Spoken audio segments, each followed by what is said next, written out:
اعوذ باللہ من الشیطان الرجیم بسم اللہ الرحمن الرحیم اللہم وفقنا لما تحب وترضى واجعل عاقبۃ امورنا خیرا ولا تکلنا الی انفسنا طرفۃ عین ابدا۔ آج یوم وفات علامہ اقبال رحمۃ اللہ علیہ ہے، اور معمول کے مطابق آج ہماری بات بھی تفسیر اسرار خودی میں ہی ہے۔ اسی بات کو جاری رکھتے ہیں تاکہ آج کی مناسبت بھی اس میں آ جائے اور اس دن کا تذکرہ بھی اور اس حکیم امت کی یاد بھی ہم احیاء کریں کہ البتہ آپ چونکہ محشور ہیں فکر اقبال سے مسلسل، جس دن کسی شخصیت کی فکر زندہ ہو اسی دن اس کا یوم ہے، اور جس دن اس کو بھول جائیں وہ اس کا یوم وفات ہو، ولادت ہو، فراموش شدہ انسان شخصیت ہے۔ پاکستانی قوم کے لیے اور مسلمانوں کے لیے اقبال فراموش شدہ ہستی ہیں، باوجود اس کے کہ نام علامہ اقبال کا کثرت سے استعمال ہوتا ہے، لیکن بے جا۔ خیابان اقبال، ایوان اقبال، دکان اقبال، اماکن کے نام ہیں، لیکن جو چیز اقبال کے ساتھ مخصوص ہے اور لینی چاہیے وہ فکر اقبال۔ جامع ترین فکری نظام علامہ اقبال نے اپنی قوم و ملت کو پیش کیا ہے، لیکن مختلف وجوہات کی بنا پر، جس میں بے شعوری و کم عقلی کا زیادہ دخل ہے، یہ ملت اقبال جیسی نعمت سے ہوتے ہوئے یہ نعمت محروم ہے، اور اس محرومیت یا غفلت کی سزا بھی بھگت رہے ہیں۔ اس وقت پاکستانی جن جن آفات میں مبتلا ہیں، ان آفات کو ہم کہہ سکتے ہیں یہ سزا ہیں اقبال فراموشی کی۔ علامہ اقبال کی راہ کو چھوڑنا، اس فکر کو ترک کرنا، نہ اس وجہ سے کہ علامہ اقبال کی فکر ہے، بلکہ اس صحت سے کہ فکر دین ہے، فکر اسلام ہے، وہ قرآن ہے۔ اقبال اس فکر کے مبلغ ہیں، اس فکر کے مروج ہیں۔ اصل فکر دین کی فکر ہے، بھلے شناخت دین میں انسان اشتباہ کر سکتا ہے، ہوتا ہے، اور وہ اشتباہ باعث نہیں بنتا کہ انسان کسی جزئی یا معمولی اشتباہ کی وجہ سے اصل فکر کو چھوڑ دے۔ یہ توفیقات کم لوگوں کو نصیب ہوتی ہیں کہ دین کی جامع عمیق شناخت بھی پیدا کریں اور پھر اس کو فصیح بلیغ طریقے سے بیان بھی کریں اور ایک فکری منظومہ بنا کر اسے پیش کریں۔ بہت کم نادر افراد ان صلاحیتوں کے مالک ہوتے ہیں۔ مرحلہ شناخت میں دقیق شناخت کریں اور مرحلہ بیان میں فصیح و بلیغ بیان کریں، اور مرحلہ تدوین میں اسے ایک فکری منظومہ بنا کر پیش کریں۔ جس طرح منظومہ شمسی ہے، نظام شمسی، کہ اس میں ہر چیز اپنے مقام پر ہے، ہر چیز کا ایک مدار ہے، ہر چیز کا ایک محور ہے، اور اس محور میں ہر موجود قائم ہے، اس کا ارتباط دوسرے کے ساتھ نہایت موزوں ہے۔ جس طرح دینی نصوص میں ہے کہ بالعدل قامت السماوات والارض، اعتدال و توازن ہے زمین و آسمان کے اندر، اور تعادل نے اس کو قائم رکھا ہوا ہے۔ اسی طرح فکری نظام میں بھی تعادل چاہیے، موزونیت چاہیے۔ علامہ اقبال نے یہ کمال حاصل کیا ہے اس شخصیت نے، اور اللہ کا خاص لطف رہا ہے ان کے اوپر۔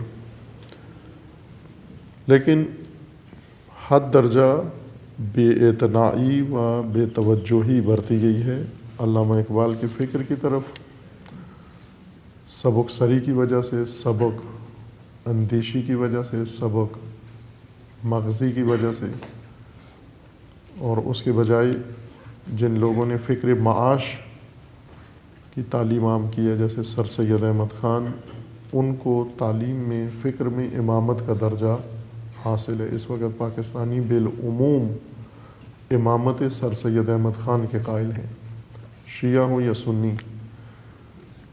اکیڈمی سسٹم اور انگلش تعلیم اور انگلش بولی اور انگریز پرستی، برطانیہ پرستی، مغرب نوازی، یہ مکتب سر سید احمد خان ہے، جس میں شیعہ بھی نسل، اپنی پوری نسل سمیت مبتلا ہیں اس میں، اور سنی بھی، اور ہر طبقہ اس کے اندر مبتلا ہے۔ ہماری زبان پر ہے امام علی امام ہیں، لیکن جب بچے کو کسی نظام تعلیم میں جا کر بھیجتے ہیں تو پتہ چلتا ہے کہ سر سید امام ہیں، نہ امام علی، چونکہ امام علی کے مکتب میں نہیں جاتا بچہ، سر سید کے مکتب میں جاتا ہے، بس سر سید امام ہیں۔ اور سر سید کا راستہ وہ ہے جس نے پاکستان کو اپنی حقیقت سے ناآشنا کر دیا ہے، پاکستانیوں کو اپنی ذات سے بیگانہ کر دیا ہے۔ مکتب سر سید نے خودی کے برعکس الٹ نظریہ ہے سر سید کا، کہ خودی یعنی اپنی پہچان، اپنی شناخت و اپنی دینی ہویت و شخصیت کی تشکیل و ترتیب۔ سر سید اس کے برعکس ہے کہ مغرب شناسی و مغرب زدگی و مغرب پرستی توشہ مسلمان ہے، نہ خودی۔ خودی اور مغرب نوازی بالکل ایک دوسرے کے بالمقابل نظریات ہیں۔ علامہ اقبال کے نزدیک سر سید کا راستہ نالائے طائر دام ہے، اسیر غلامانہ سوچ کا غماز ہے، غلامانہ ذہنیت ہے، وہ غلامانہ نظام ہے، اور وہی غلامانہ نظام اس وقت نظام تعلیم بن کر پاکستان کے اندر رائج ہے۔ ناخواستہ یہ پوری نسل اس کے اندر ڈوبی ہوئی ہے، اور ایک غلام نسل محنت کرتی ہے ایک اور غلام نسل کو، غلام تر کو پالنے میں۔ سابقہ غلام نسل میں غلامی اتنی راسخ نہیں تھی، آنے والی نسل میں غلامی کہیں زیادہ قوی ہوگی، چونکہ آبا و اجداد فقط انگریزوں کے غلام تھے، نوکر تھے، ان کی فوج کے ملازم تھے، یا ان کے استبل میں کام کرتے تھے، ان کی خچریں سنبھالتے تھے۔ لیکن موجودہ نسل یا ان کی اولاد ان کی اکیڈمیوں میں پڑھتے ہیں، ان کا نصاب پڑھتے ہیں، ان کا سلیبس پڑھتے ہیں، ان کے مضامین پڑھتے ہیں، ان کے افکار پڑھتے ہیں اور اس کو اپناتے ہیں۔ آج ہم دیکھ لیں کہ سابقہ غلام اپنا لباس پہن کر انگریز کی نوکری کرتا تھا، لیکن اس کی اولاد نے لباس بھی اپنا بدل دیا ہے، وہ جین پہن کے باقاعدہ انگریز کی نوکری کے لیے آمادہ خدمت ہے۔ اس لیے روز بروز ہر آنے والی نسل کے اندر غلامی کے اثرات گہرے ہوتے جا رہے ہیں، غلام تر ہوتے جا رہے ہیں۔ اس نکبت سے و محکومی و غلامی سے بچنے کے لیے ایک راستہ ہے، وہی جو علامہ اقبال نے بیان کیا ہے، جس کو انہوں نے خلاصہ کر کے فلسفہ خودی کے طور پر بیان کیا ہے۔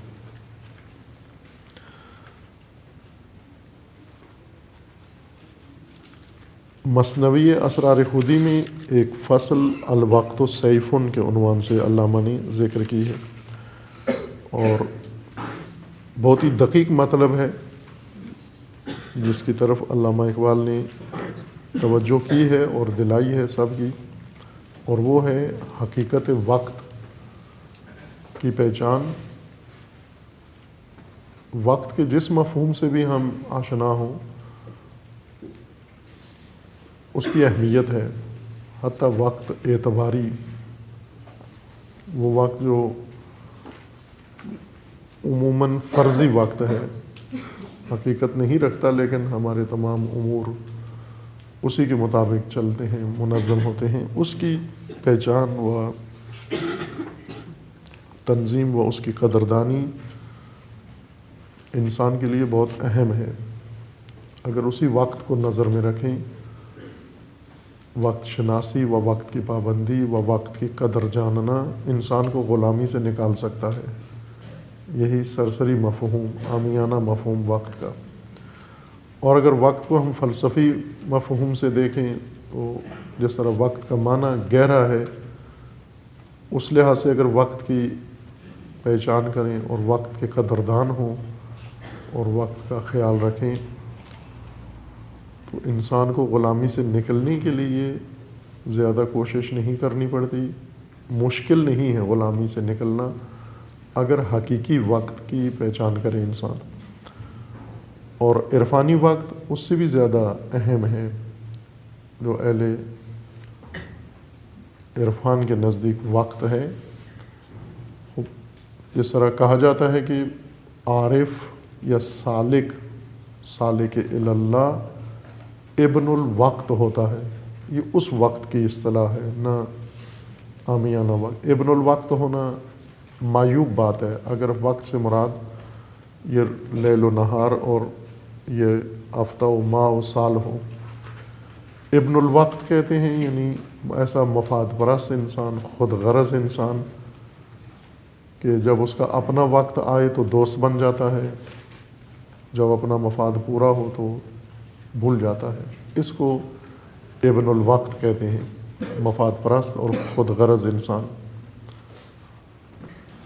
لیکن ابن الوقت جس معنی میں عرفاء و سالکین کہتے ہیں وہ یہ نہیں ہے کہ خود غرض انسان یا خود خواہ انسان اپنے مفاد کے لیے دوست بن جائے اور اپنا مفاد پورا کر کے پھر بھول جائے. یہ عیب ہے اور نامردی ہے، انسان کو پست بنا دیتا ہے. گھٹیا انسانوں کی یہ صفت ہے، خود خواہ و خود غرض، مفاد کی خاطر دوست بنتے ہیں اور جب مفاد پورا ہو جائے تو پھر چھوڑ دیتے ہیں، پھر سلام بھی قبول نہیں کرتے یا سلام کا جواب بھی نہیں دیتے. انہیں ابن الوقت کہا جاتا ہے اگر وقت سے مراد عامیانہ وقت یا عمومی وقت ہو.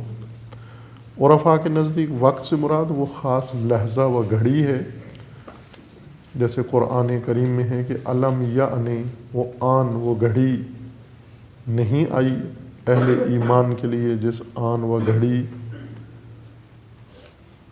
ان کا دل نرم ہو جائے. ابن الوقت وہ آنات و حالات اور اوقات ہیں جس میں سالک کسی مقام تک پہنچتا ہے یا کسی حقیقت سے متصل ہوتا ہے، اسے کوئی الہام ہوتا ہے، عالم بالا سے مرتبط ہوتا ہے، یا کسی دقیق باریک نقطے کی طرف اس کی توجہ جاتی ہے. جس آن جس لحظے یہ حرکت واقع ہوتی ہے اس کو وہ وقت کہتا ہے. اور ابن الوقت ہے، ابن الوقت یعنی ان آنات کی تلاش میں ہوتا ہے، ان لحظوں کی جستجو میں اور شکار میں ہوتا ہے، کیونکہ ان لحظوں میں انسان بہت کچھ دریافت کرتا ہے. ان لحظوں میں خدا کی طرف سے انسان کو بہت کچھ عطا ہوتا ہے، لیکن اس لحظے جو غافل ہو، متوجہ نہ ہو، جو سویا ہوا ہو، سایہ ہو جاتا ہے. مثلا فرض کر لیں ہم درس کو مراد لے لیتے ہیں کہ درس کے دوران ایک نقطہ کسی بھی انسان کے لیے، طالب علم کے لیے راگوشا ملتا ہے اس کو، اور اس لحظے اس کا دھیان نہیں ہوتا، توجہ نہیں ہوتی، اس نقطے کو پکڑ نہیں سکتا، اس پہ گرفت کمند نہیں ڈالتا، ضائع ہو جاتا ہے. سالک وہ ہوتا ہے جو کبھی بھی اوقات کو ضائع نہیں کرتا، ہمیشہ اوقات کے اوپر اپنی گرفت رکھتا ہے. مراد از اوقات یعنی اوقات و آنات، لحظوں اور گھڑیوں کے اندر جو کچھ حقائق اس کو نصیب ہونے ہیں ان کو دریافت کرتا ہے، ہاتھ سے جانے نہیں دیتا، ہمیشہ ہوشیار، بیدار و آگاہ و متوجہ ہے. یہ وقت بھی قدردانی مانگتا ہے، اس کی بھی قدر انسان کو ہونی چاہیے۔ اور جو اس معنی میں وقت کا قدردان ہے وہ ایک موفق سالک ہے، موفق اہل سلوک ہے، چونکہ اس نے کوئی فرصت ضائع نہیں کی۔ چوتھا وقت جو حکمت متعالیہ نے ذکر کیا ہے، چوتھا وقت جو وجود کا ایک بعد ہے، موجودات کا ایک پہلو ہے۔ اس سے پہلے تین بعد اشیاء کے کشف کیے تھے، حکمت متعالیہ نے چوتھا بعد بھی اشیاء کے لیے ثابت کیا ہے، اور چوتھا بعد زمان ہے، جس طرح حکیم صدر المتعلحین نے ملا صدرہ نے بیان کیا ہے، اور کسی حد تک معروف شہیر سائنسدان البرٹ آئنسٹائن نے اسے ذکر کیا ہے اپنے نظریے میں۔ یہ چوتھا معنی ہے۔ پانچواں معنی وقت کا جو علامہ اقبال کے مد نظر ہے، اور جو بعض دیگر بزرگان نے بیان کیا ہے، جس کو امام شافعی سے انہوں نے منسوب کیا ہے کہ الوقت سیف۔ اس وقت سے مراد انسان کے اندر رشد شخصیت انسان در حقیقت وقت ساز ہے۔ وقت انسان کے اندر ہے، زمان انسان کے اندر ہے، اور وجود انسان، حقیقت انسان میں وقت موجود ہے۔ جو خود فراموش ہے وہ وقت فراموش ہے، جو خود شناس نہیں ہے وقت شناس نہیں ہے۔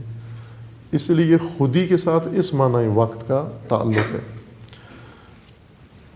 اسی مطلب کو علامہ نے خوبصورت طریقے سے فصیح انداز میں ذکر فرمایا ہے کہ غلام اور آزاد میں فرق وقت شناسی کا ہے۔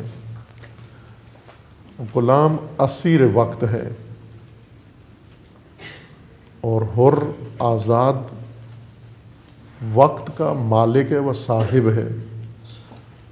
غلام وقت کی اسارت میں ہے، وقت کے تابع ہے، اور آزاد وہ ہے وقت جس کے تابع ہے، وقت اس کے اختیار میں ہے، وقت اس کا اسیر ہے۔ غلام وہ ہے جو حالات و وقت کو کفن بنا کر اور اپنے اوپر اس کفن کو چڑھا لیتا ہے ایک مردے کی طرح، پھر شکوہ کرتا ہے حالات کا، دہر کا، زمانے کا۔ خود اس نے یہ اشتباہ کیا ہے۔ جیسے انسان کپڑے کا کفن بنائے، ایک زندہ انسان کفن بنا کے پھر وہ کفن پہن لے اور اس کی تنابیں باندھ لے، پھر اس کے بعد شکوہ شروع کر دے کہ یہ کفن مجھے کچھ کرنے نہیں دیتا۔ واقعی نہیں کرنے دیتا۔ کفن انسان کو کیا کرنے دیتا ہے؟ ہلنے نہیں دیتا۔ خصوصاً کفن پہن کر اگر گورستان میں بھی چلا جائے، گور میں چلا جائے، قبر میں چلا جائے، مزید اس سے اقدام کی فرصت ختم ہو جاتی ہے۔ لیکن یہ کفن پہنا خود ہے، انسان نے اختیاراً پہن لیا ہے۔ پہننے کے بعد کفن کچھ کرنے نہیں دے رہا، لیکن پہننا تو خود ہے، رضاکارانہ طور پر پہنا ہے۔ اسی طرح جو لوگ اپنے آپ کو حالات کا اسیر، وقت کا اسیر بنا لیتے ہیں، کفن بنا کر حالات کا، اور اس کے اندر لپٹ جاتے ہیں اور پھر کہتے ہیں حالات ہمیں کچھ کرنے نہیں دے رہے، زمانہ کچھ کرنے نہیں دے رہا، یہ غلام ہے، غلامانہ لوگوں کی ذہنیت ہے۔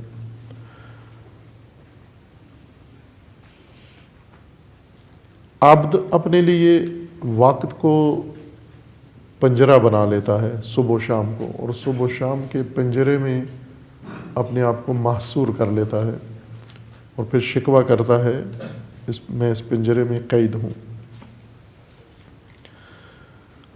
غلام انسان ہمیشہ اس کی فطرت و اس کا مزاج تحصیل حاصل ہے، جو موجود ہے اسی کے لیے کوشش کر رہا ہے، تحصیل حاصل کے لیے کوشش کر رہا ہے، یعنی جو موجود ہے، جو اس کے پاس ہے، اسی کی تحصیل میں مصروف ہے۔ اس لیے نئے نقطے، نئی دنیا، نئی حقائق اس کی قسمت میں نہیں ہے، کیونکہ اس کی فطرت اسیر ہے تحصیل حاصل کے، جو موجود ہے مفقود کے درپے نہیں ہوتا تاکہ اسے ایجاد کرے اور حاصل کرے۔ واردات نو نہیں ہوتے اس کے اندر۔ غلام ہمیشہ تکرار کرتا ہے مقررات کا، ایک روٹین بنا لیتا ہے، اسی کا اسیر ہو کر اسی کو تکرار کرتا رہتا ہے۔ اور غلام کے لیے ایام زنجیر ہیں اور اپنے لب پر تقدیر کا شکوہ رکھتا ہے۔ خوب یہ مطالب علامہ نے بیان کیے کہ وقت اصل فارق عبد و حر کے درمیان ہے۔ عبد و حر دو خودی ہیں، جس طرح الماس و زغال دو شخصیتوں کا نام ہے، ایک شخصیت کوئلہ اور ایک شخصیت ہیرا۔ ایک کی ذات میں چمک ہے، قیمتی ہے، اور دوسرا بے قیمت۔ بائیں کے دونوں ایک ہی محیط و ماحول میں پلے بڑے ہیں۔ جہاں جس معدن میں کوئلہ ہوتا ہے اسی معدن میں ہیرا بھی ہوتا ہے، لیکن کچھ ایسے مراحل ہیں جو کوئلہ طے نہیں کرتا، رہتا اسی ماحول میں ہے، اس لیے ہیرا نہیں بنتا۔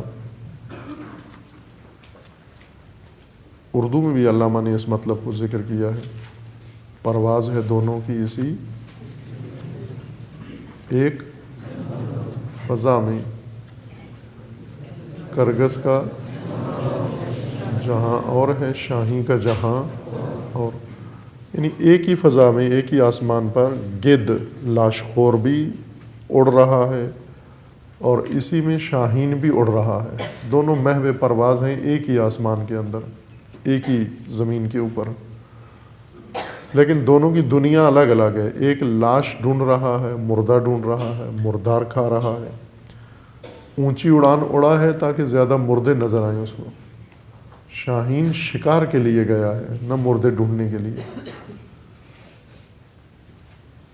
ایک ہی فضا کے اندر دو شخصیتیں، شاہین و کرگس دو انسان ہیں، انسان کی دو شخصیتیں اور دو روپ ہیں۔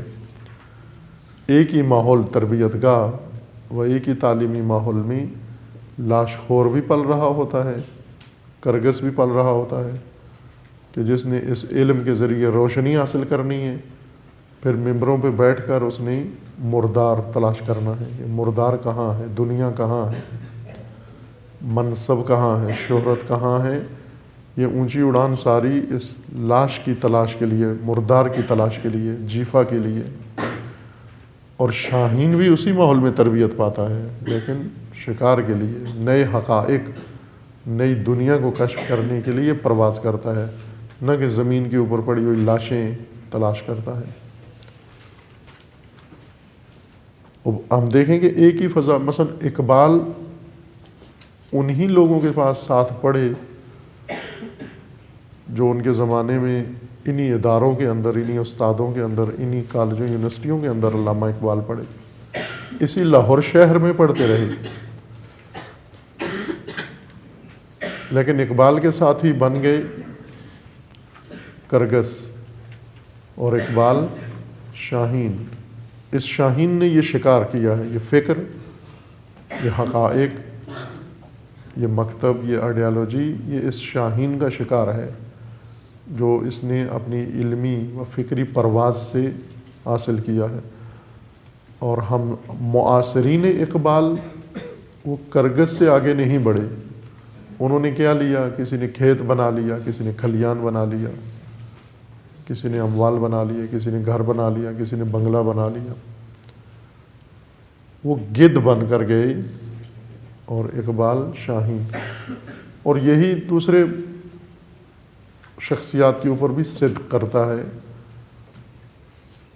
کہ ایک ہی ماحول کے اندر دو مزاج بن رہے ہوتے ہیں، ایک کوئلہ بن رہا ہوتا ہے اور ایک ہیرا۔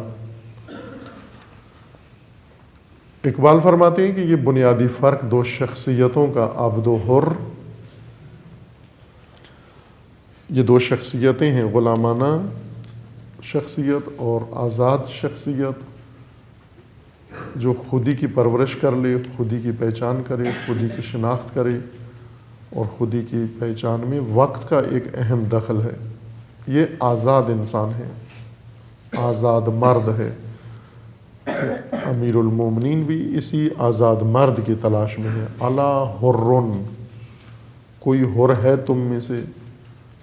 علی علیہ السلام نے اپنے لشکر کو خطاب کیا، الا حرن، کوئی ہے تم میں آزاد مرد؟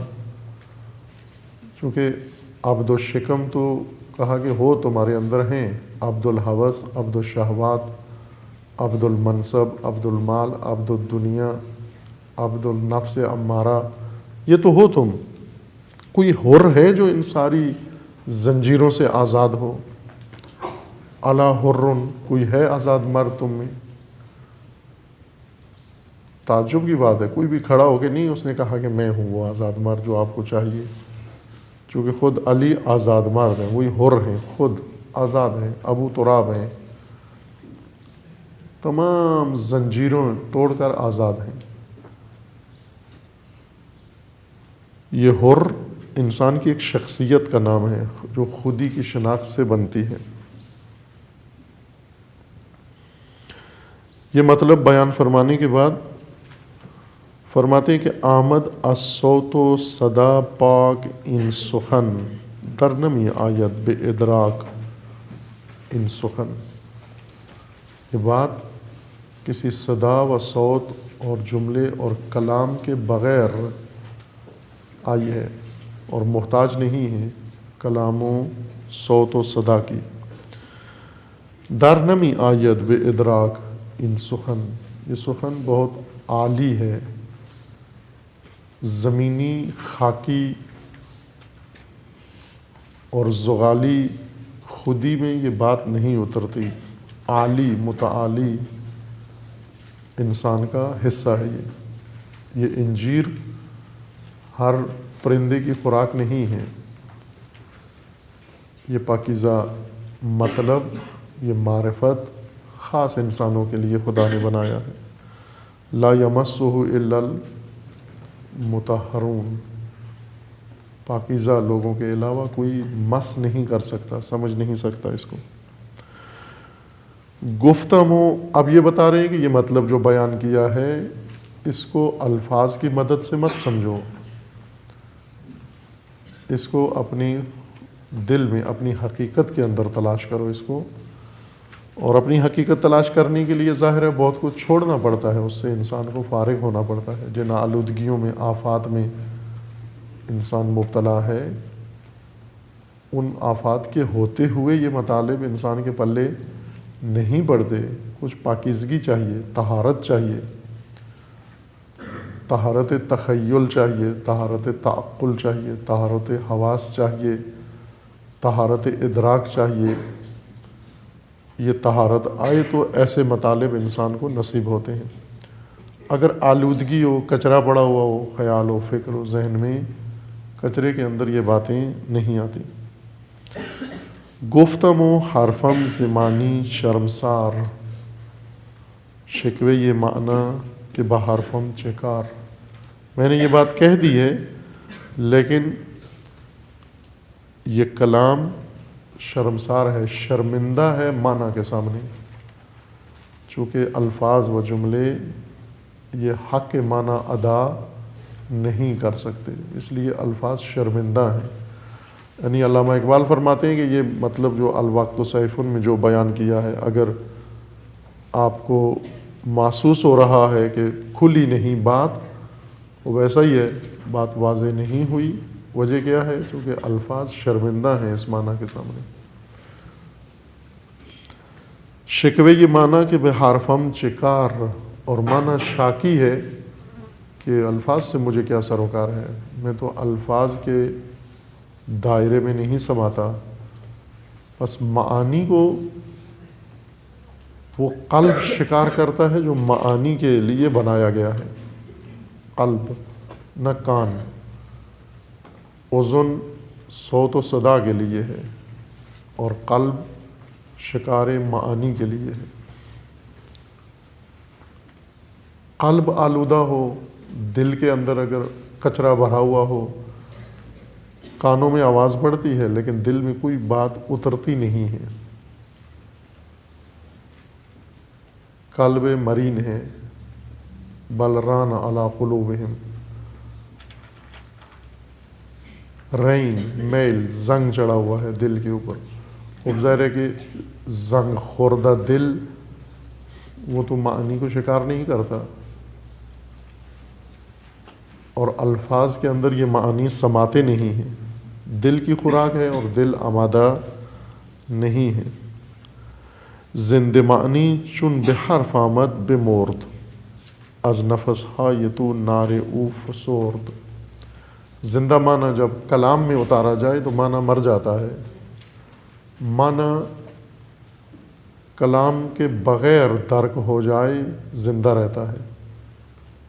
اگر کلام کے ذریعے اس کو درک کرنے کی کوشش کریں گے تو اس کے دم گھٹ جاتا ہے معنی کا۔ جس طرح سے ایک انسان کو جو آزاد فضا میں ہے، اگر ایک تنگ جگہ پر اس کو ڈال دیں، ایک تنگ پائپ میں انسان کو ڈال دیں، دم گھٹ جاتا ہے اس کا۔ اسی طرح معنی کا دم گھٹ جاتا ہے جب الفاظ کی تنگ نالی میں چلا جاتا ہے، تنگ سوراخ میں معنی کو جب ٹھونسا جاتا ہے، معانی مر جاتے ہیں الفاظ کے تنگ راہوں پر۔ اس کے لیے دل کی ضرورت ہے، وہ دل پاکیزہ ہو شہوات سے۔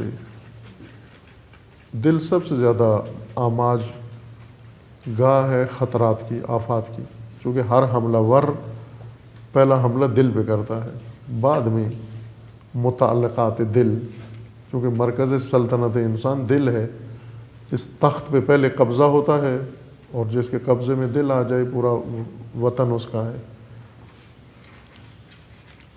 جس چیز کے اگر دل ہوس کے قبضے میں چلا گیا، پورے بدن پر ہوس طاری ہے۔ اگر دل شہوت کے قبضے میں چلا گیا، پورے ملک پر، مملکت بدن کے اوپر شہوت کا سما ہے۔ جس نے بھی پایا تخت پہ قبضہ کر لیا، دارالخلافہ مملکت نفس پر جس نے قبضہ کر لیا، اور وہ دل ہے۔ اور جو محافظین دل ہیں، مراقبین دل ہیں، مراقبت یعنی نگہبانی، حفاظت،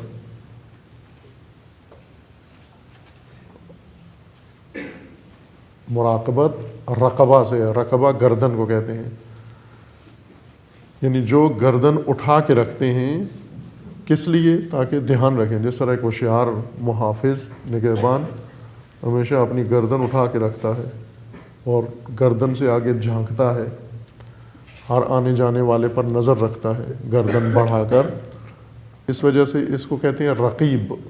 رقیب جو گردن بڑھا کے نظر میں رکھے دوسرے کو۔ مراقبت ہوشیاری کے ساتھ نگہبانی دینا اپنے دل کی، ہر آنے جانے والے کو کنٹرول کرنا، چیک کرنا، تلاشی لینا۔ اب آپ یہاں دیکھ لیں گے، بظاہر ہم نے علامتی طور پر حفاظتی انتظام مدرسے میں کیا ہوا ہے، نگہبان کھڑے کیے ہوئے ہیں۔ نگہبانوں کی کمزوری و غفلت سے خود طلاب کتنا کچرا لے آتے ہیں چھپا کے۔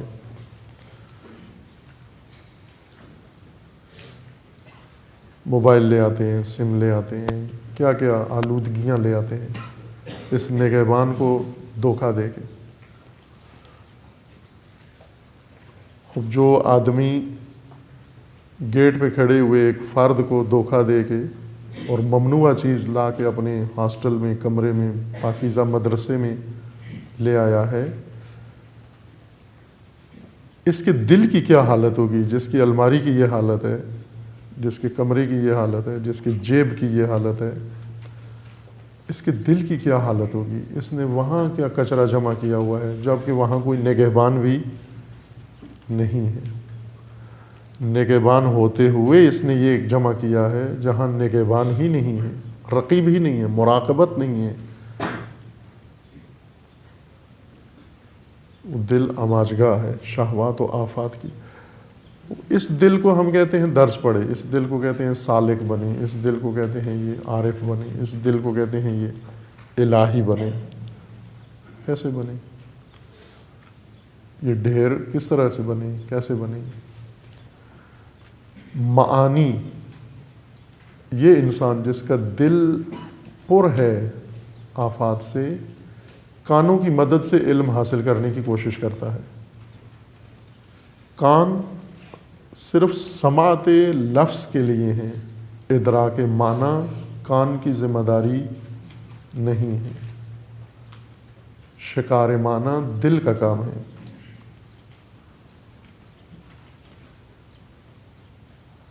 دل نگہبان ہو تو دل محفوظ رہتا ہے، اگر نگہبان نہ کھڑا ہو ہر چیز دل میں اپنا کچرا ڈال دیتی ہے.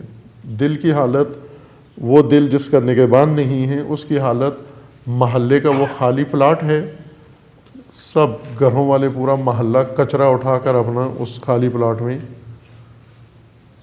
ڈال کے اس کو گندگی کا ڈھیر بنا دیتے ہیں. جو اپنے دل کا مراقب نہیں ہے جو شخص، اس کا دل تمام ماحول، تمام اجتماع، تمام ہاسٹل کا کچرا گاہ ہے، سب اپنا کچرا اس کے اندر ڈال رہے ہیں. یہ صرف یہاں تو مربوط نہیں ہے، یہ ہر جگہ مربوط ہے. جائز و ناجائز رابطے اس کے ہر جگہ ہیں. ہر رابطے کے ذریعے انسان کے دل کے اندر کچھ نہ کچھ جا رہا ہے. 5 نالیاں، 5 نہریں انسان کے دل میں کھلتی ہیں. 5 نہریں بڑی. ایک بصارت کی نہر جس کے ذریعے مناظر جاتے ہیں، منظر، مرآ. ایک ہے سماعت کی نہر جس کے ذریعے مسموعات انسان کے دل میں جاتے ہیں. یہ نہریں ہیں، بڑی نہریں، جن کے اندر لاکھوں کیوسک معلومات انسان کے اس جھیل میں، دل میں جا رہی ہیں ان نہروں کے ذریعے سے. اسی طرح شامہ ایک نہر ہے، ذائقہ ایک نہر ہے، لامسہ ایک نہر ہے. اگر صاف و پاک و پاکیزہ پانی ان کے ذریعے سے جا رہا ہو، یہ جھیل، دل ایک جھیل ہے صاف ستھری، پاک و پاکیزہ. لیکن العیاذ باللہ اگر یہ نہریں نہیں رہیں بلکہ گٹر کے نالے ہو گئے،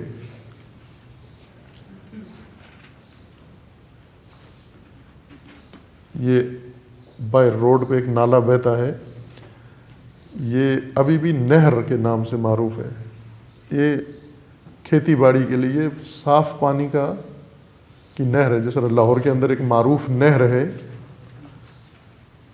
جو صاف پانی کی نہر ہے، لیکن اس میں لوگوں نے اپنے گھروں کا پانی، ٹوائلٹس کا پانی نیچے سے نالیاں کھود کے اس نہر کے اندر ڈالا ہوا ہے. لاہوری ابھی بھی نہاتے ہیں اس میں، چونکہ اب وہ صاف پانی کی نہر نہیں رہی، گندے پانی کی نہر ہے، گٹر کی نہر ہے. یہ نالا اسی نہر سے نکل کے یہ نہر آتی تھی چھوٹی جو آپ کے سامنے سے گزر رہی ہے مدرسے سے. یہ صاف پانی کی نہر تھی، پینے کا پانی تھا اس میں، لیکن ابھی اس کے اندر گٹر کا پانی ہے. ابھی اس کے اندر انتہا درجہ گندگی ہے اس کے اندر، چونکہ ہر گھر کا گندا پانی اس کے اندر جا رہا ہے. اور یہ گندے نالے سارے کسی اور بڑے تالاب میں جا کے گر رہے ہیں. وہ تالاب دل ہے. اگر یہ 5 گندے نالے ہوں اور بھرے ہوئے، دن رات بھرے ہوئے اس جھیل کے اندر جا رہے ہیں جس کا نام دل ہے، آنکھوں کے ذریعے گندگی، کانوں کے ذریعے گندگی، شاموں ذائقہ کے ذریعے گندگی، لامسہ کے ذریعے گندگی، تخیل ایک دریا ہے گندا، 5 حصے ایک طرف، تخیل ایک طرف۔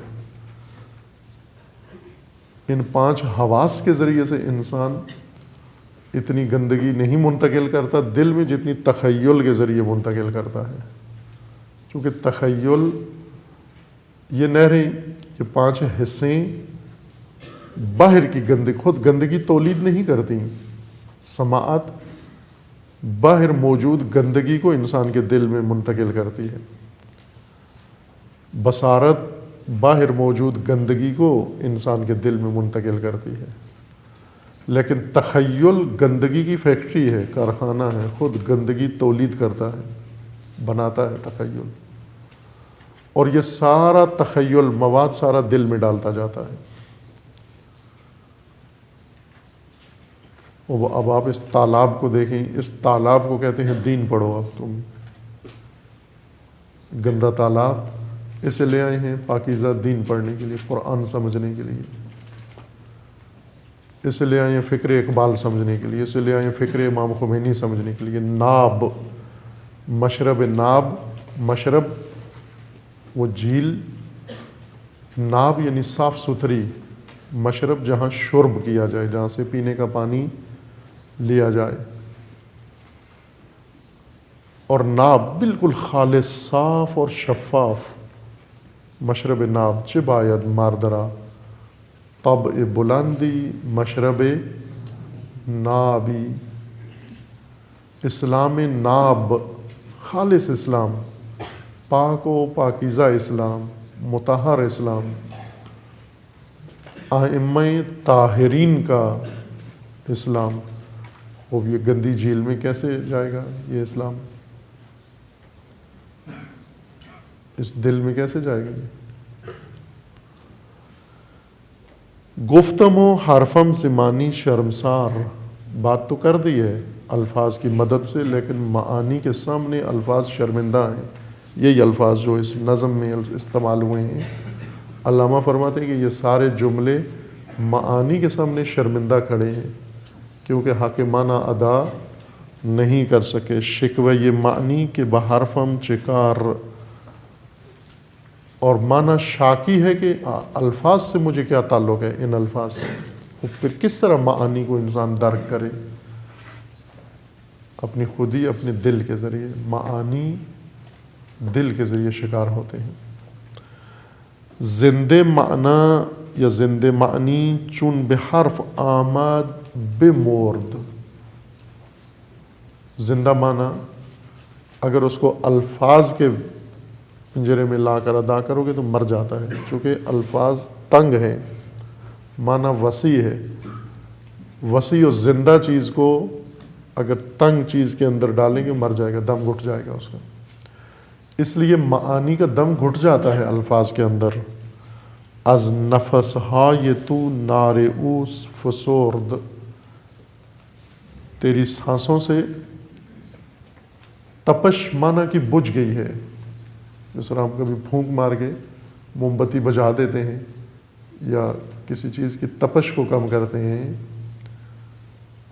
انسان کے نفس سے، غیر آمادہ انسان کی سانسوں سے معانی کی حرارت بجھ جاتی ہے۔ یہ معانی سنتا ہے انسان، صبح و شام سنتا ہے یہ انقلابی افکار، علامہ کے افکار، امام خمینی کے افکار، لیکن ان کی حرارت انسان کے دل میں جا کر ذرا برابر کوئی اثر نہیں کرتی، کیونکہ اس کی سانس سے اس کی حرارت بجھ گئی ہے۔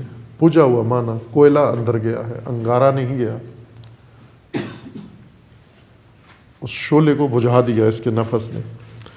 نکته غیب و حضور اندر دل است، خب اصل بات غیب و حضور کی اصل بات دل میں ہے، نہ الفاظ میں ہے۔ رمز ایام و مرور اندر دل است، اور رمز راز دل کے اندر ہے، وہ دل راز شناس ہے، وہ رازدان ہے۔ زبان رازگو نہیں ہے، وہ راز شناس نہیں ہے، وہ دل دل رازدان ہے. جس چیز کی رمز و راز کو درک کرنا ہے دل درک کرے گا، بشرطی کہ دل کو تیار رکھو. نگہبانی دو دل کے اوپر، سخت نگہبانی دو دل کے اوپر. اپنے تخیل کی تولیدات کو روکو کہ دل میں نہ جائیں. ہوس و شہوات کو دل میں مت جانے دو. دوسروں کو دل میں کچرا مت ڈالنے دو. نقطۂ غیب و حضور اندر دل است. یہ دل سے انسان سمجھتا ہے اگر پاک و پاکیزہ دل ہو. رمز ایام و مرور اندر دل است. نغمه خاموش دارد ساز وقت. غوطه در دل زن کے بینی راز وقت. وقت کی حقیقت کو سمجھنا ہے تو الفاظ سے سمجھ میں نہیں آئے گی، بلکہ خود وقت کی آواز سنو. وقت کی آواز خاموش ہے، یعنی کان میں نہیں پڑے گی، دل میں آئے گی. کچھ آوازیں دل سنتا ہے، کچھ آوازیں کان سنتا ہے. کان کے اندر جو آواز جاتی ہے یہ راز نہیں ہوتا، اس کے اندر رمز نہیں ہوتی، اس کے اندر ظاہر ہے. لیکن دل جو آواز سنتا ہے اس کے اندر رمز و راز ہوتا ہے. پس کیا کروں میں؟ ابھی غوطہ ہو تم. کس میں غوطہ ہو؟ دنیا میں غوطہ ہو، ہوا و ہوس میں غوطہ ہو، شہوات میں غوطہ ہو. یہاں سے باہر نکلو، گندی جھیلوں سے باہر نکلو، گندے نالوں سے تالابوں سے باہر نکلو، پاک و پاکیزہ ہو کر پھر دوبارہ غوطہ لگاؤ. کہاں غوطہ لگاؤ؟ غوطے در دل زن. اب دل میں غوطہ لگاؤ اپنے. غوطے در دل زن کے بینی راز وقت. اگر وقت کا راز جاننا چاہتے ہو تو اپنے دل میں غوطہ لگاؤ. یہ غوطہ لگانے کے لیے اب بھی جہاں غوطہ وار ہو وہاں سے نکلنا ضروری ہے، چونکہ ہم زمان نہیں ہو سکتا کہ انسان گٹر میں بھی ہو، غوطہ وار گندی نالی میں بھی نہا رہا ہو اور لذت محسوس کر رہا ہو، اور ساتھ ہی یہ کہے کہ مجھے راز کائنات بھی سمجھ میں آ جائے، راز ہستی بھی سمجھ میں آ جائے، انسان شناسی حقیقت انسان بھی سمجھ میں آ جائے، حقیقت خدا بھی سمجھ میں آ جائے، حقیقت دین بھی سمجھ میں آ جائے. یہ حقائق، یہ راز ہیں. راز کانوں میں نہیں اترتے، دلوں میں آتے ہیں. دل تیار کرو اپنا. یاد ایامی کے سیف روزگار با توانا دستی معبود یار. اب علامہ مرثیہ شروع کر دیا. فرماتے ہیں کہ ان ایام کی یاد ایامی کی سیف روزگار. ایک وہ وقت تھا کہ جب امت اسلامیہ کے ہاتھ میں یہ تلوار تھی، الوقت السیف. جب امت اسلامیہ وقت شناس تھی، یہ سیف اس کے ہاتھ میں تھی، سیف برندہ و یہ تیز دھار سیف ملت اسلامیہ کے ہاتھ میں تھی. ان ایام کی یاد بخیر. یاد ایامی کے سیف روزگار با توانا دستی معبود یار. ایک طرف سے ہمارے ہاتھ یعنی امت اسلامیہ کے مضبوط بازو، طاقت امت اسلامیہ کے بازو میں، اور دوسری طرف سے یہ تیز دھار تلوار بھی اس امت کے پاس تھی، یعنی وقت شناسی بھی تھی. ان ایام کی یاد بخیر، چونکہ آج دونوں نہیں ہیں، نہ وہ بازو توانا ہے اور نہ یہ تلوار ان ہاتھوں کے اندر موجود ہے. خوب جب یہ تھی، یہ تلوار اس طاقتور بازو کے پاس تھی، اس وقت کیا تھا؟ تخم دین در کشت دلہا کاشتیم، پردے از رخسار حق برداشتیم. اس تلوار کی مدد سے کیا کیا؟ فرماتے ہیں کہ تخم دین کا بیج، دین خدا کا بیج کاشت کیا ہم نے کھیتوں کے اندر. دلوں کی کھیتی میں ہم نے دین کا پاکیزہ بیج کاشت کیا. ان ایام کی یاد بخیر جب بازو توانا تھے، وہ ہاتھ میں وقت کی تلوار، اور اس کی مدد سے ہم نے کھیت آباد کیا، کشت زار آباد کیا، اور دلوں کے اندر دین کا تخم کاشت کیا۔ پردے از رخسار حق برداشتیم، حق کے رخ پر پردہ پڑا ہوا تھا، غبار پڑا ہوا تھا، اور ہم نے اس توانا بازو کی مدد سے حقیقت کو روشن کر دیا، حق کے اوپر پڑے ہوئے غبار کو ہٹا دیا، چھٹ گیا وہ غبار امت اسلامیہ کی توانائی سے، وہ طاقت سے۔ اور ہم نے اس وقت کیا کیا ان ایام میں جن کی یاد بخیر؟ ناخن ما عقدے یہ دنیا گشاد، بخت این خاک از سجود ما کشاد۔ ناخن ما عقدے یہ دنیا گشاد، ہمارے ناخن نے دنیا کی پیچیدہ گرہیں کھول دیں۔ دھاگے میں جب گرہ پڑ جاتی ہے کس سے کھولتے ہیں؟ ناخن سے کھولتے ہیں۔ باریک دھاگے میں جب گرہ لگ جاتی ہے تو ناخن سے کھولتے ہیں۔ اسی طرح معاملات دنیا میں گرہ پڑتی ہے، آئے روز گرہ پڑتی ہے، کبھی فکری گرہ، کبھی عملی گرہ، کبھی علمی گرہ۔ کون کھولتا تھا؟ پورے جہان میں دوسرے گرہ ڈالتے تھے، الجھاتے تھے مسائل کو، اور کھولتا کون تھا؟ مسلمان دانشور و علماء و حکماء و اہل دقت و فقہاء۔ ناخن ما عقدے یہ دنیا گشاد، عقدہ گرہ کو کہتے ہیں۔ دنیا کے معاملات میں جو گرہیں لگتی تھیں ہمارے ناخن سے کھلتی تھیں۔ بخت این خاک از سجود ما کشاد، اور یہ خاک، یہ زمین کی مٹی، اس کا نصیب، اس کی قسمت، اس کی تقدیر ہمارے ہاتھوں سے جاگی ہے۔ بخت قسمت و نصیب کو کہتے ہیں، اس کہتے ہیں خوش نصیب یا خوش بخت، بد نصیب یا بدبخت۔ بخت یعنی نصیب۔ یہ زمین، اس کا نصیب جاگا، ہمارے ہاتھوں سے جاگا، مسلمانوں کے ہاتھوں سے جاگا۔ از خم حق بادے گلگن زدیم، بر کہن میخانہا شب خون زدیم۔ کیا کیا ہم نے اس وقت؟ از خم حق، ہم نے حق کی صراحی سے شراب پی، جس کے اندر مشروب حق تھا۔ ہم نے جو معرفت حاصل کی ہے فقط حق تھی، حق کی خم کے علاوہ کہیں اور سے ہم سیراب نہیں ہوئے، ایک گھونٹ بھی نہیں پیا۔ از خم حق، فقط سرائی حق کی سراہی سے ہم نے بادے گلگن زدیم۔ گل پھول کو کہتے ہیں، اور گلگون یعنی پھول جیسا، گون تمثیل کے لیے آتا ہے، مثال کے لیے آتا ہے، جیسا، جیسے فارسی میں کہتے ہیں کاف استعمال کرتے ہیں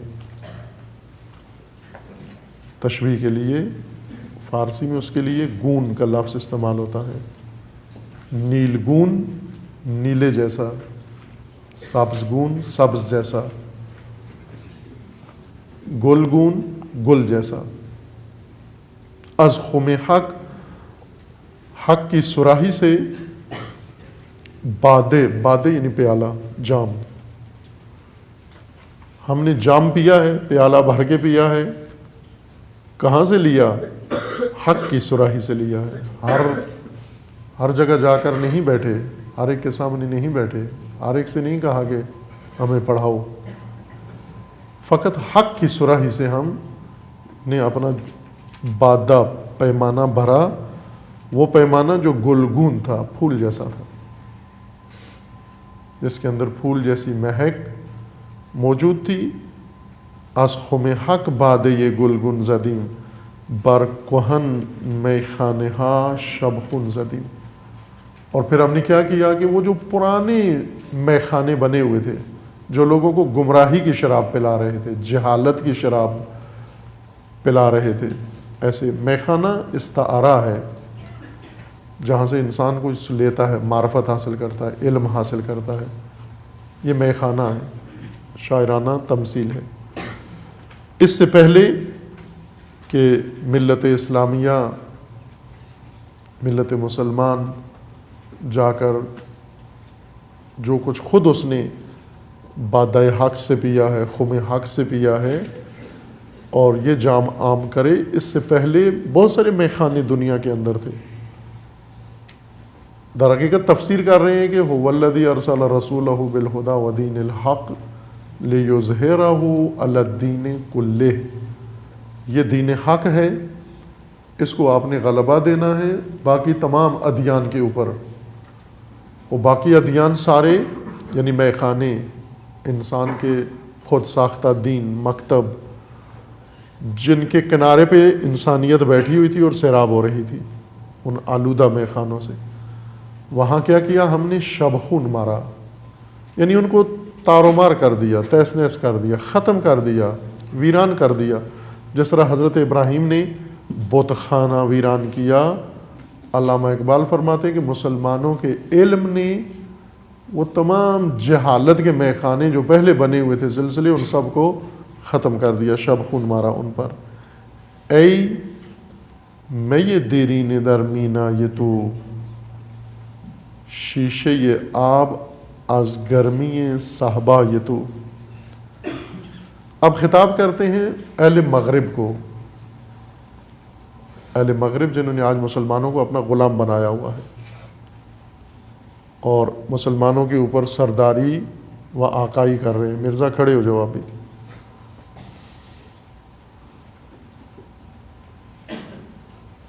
مسلمانوں کی لگام انگریزوں نے، مغرب نے اپنے ہاتھ میں رکھی ہوئی ہے۔ اب انہیں خطاب کرتے ہیں کہ عجیب ہے، کس نے کس کو غلام بنایا ہوا ہے؟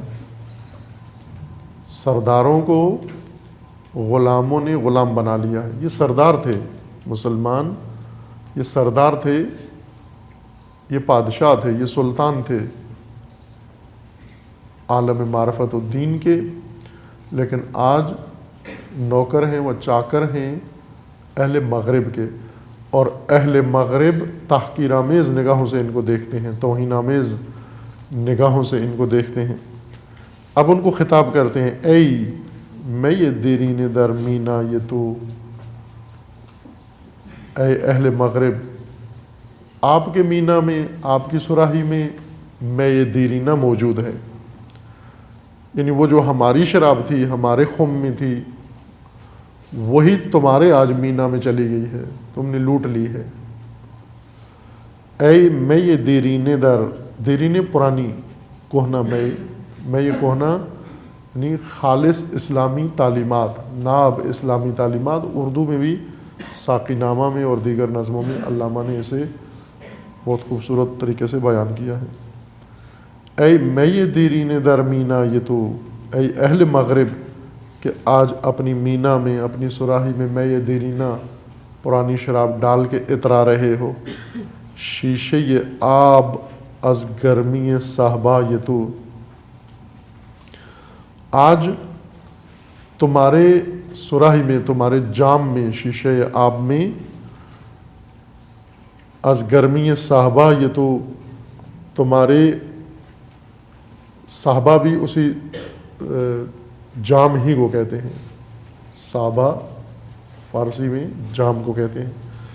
شیشے یہ آب از گرمی صحبا یہ تو، تمہارے جام کی گرمی سے آج تم دیکھ رہے ہو کہ یہ جام تمہارے ہاتھ میں ہے، تمہارے لب پر ہے یہ جام۔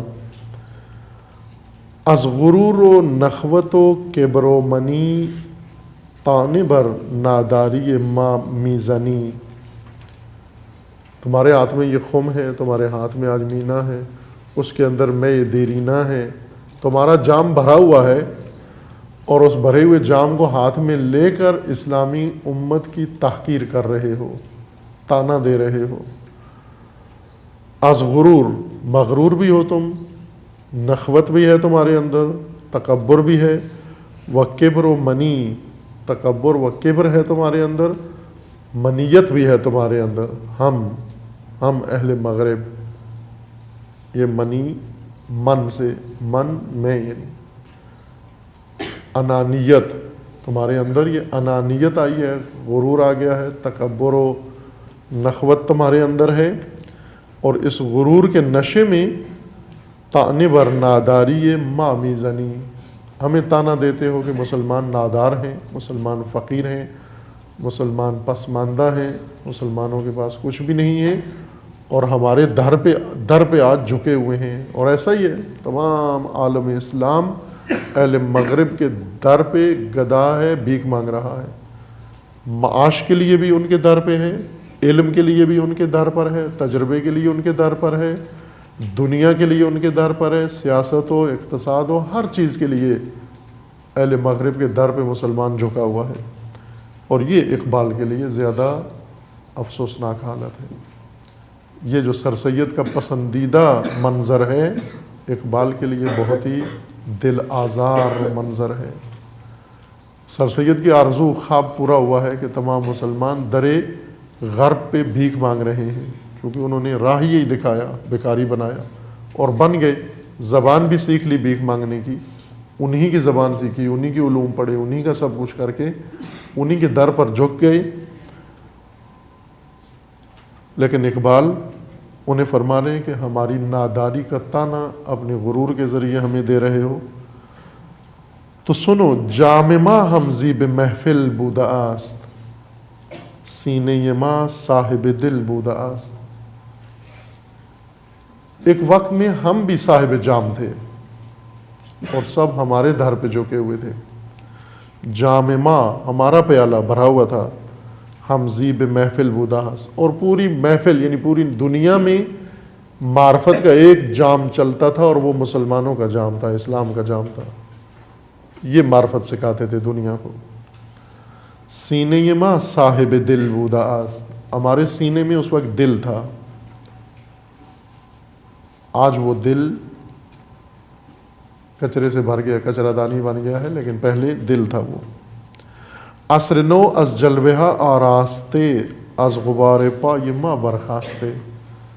ذرا پیچھے مڑ کے دیکھو کہ یہ نیا زمانہ عصر نو، یہ کس کے جلوے ہے، یہ کس کے جلووں کی آرائش ہے، کس کے جلووں کی آراستگی ہے، کون جلوہ گر ہوا نازنین جس کے جلووں سے یہ عصر نو تشکیل پایا ہے، یہ زمانہ جدید وجود میں آیا ہے۔ کہاں سے پیدا ہوا؟ از غبار پای ما برخاستے، یہ امت اسلامیہ کی حرکت سے اٹھنے والے غبار کے نتیجے میں جہان جدید، عصر جدید وجود میں آیا ہے۔ کشت حق سیراب گشت از خون ما، حق پرستان جہان ممنون ما۔ حق کی کھیتی سیراب تھی ہمارے لہو سے و خون سے، ہم نے اس راہ میں خون دیا ہے، شہادتیں دی ہیں، اور تمام حق پرست دنیا کے ہمارے ممنون احسان ہیں، ہمارے زیر احسان ہیں، ہمارے شکر گزار ہیں، چونکہ جو کچھ ان کو نصیب ہوا مسلمانوں کی تگ و دو سے ہوا، اور مسلمانوں نے اس راہ میں اپنا خون بہایا۔ عالم از ما صاحب تکبیر شد، از گل ما قابہاں تعمیر شد۔ دنیا ہمارے ذریعے سے صاحب تکبیر بنی ہے، اور ہماری خاک سے، ہماری گل سے کعبے بنے ہیں۔ حرف اقرا حق بما تعلیم کرد، رزق خویش از دست ما تقسیم کرد، گرچه رفت از دست ما تاج و نگین، ما گدایان را به چشم کم مبین، در نگاه تو زیانکاریم ما، کہن پنداریم ما، خاریم ما۔ مغرب کو کہہ رہے ہیں تمہاری نگاہوں میں ہم خار ہیں، ذلیل ہیں اور پسماندہ ہیں، اعتبار از لا الہ داریم ما، ہر دو عالم را نگہداریم ما، از غم امروز و فردا رسته ایم، با کسی عہد محبت بسته ایم، در دل حق سر مکنونیم ما، وارث موسیٰ و ہارونیم ما۔ مہر ما روشن ز تاب ما ہنوز، بارکہا دارد صحابه ما هنوز ذات ما آینه ذات حق است، ہستی مسلم ز آیات حق است. یہ آخری حصہ رہ گیا ہے، اسے بعد میں انشاءاللہ بیان کریں گے. صلی اللہ علیہ وسلم.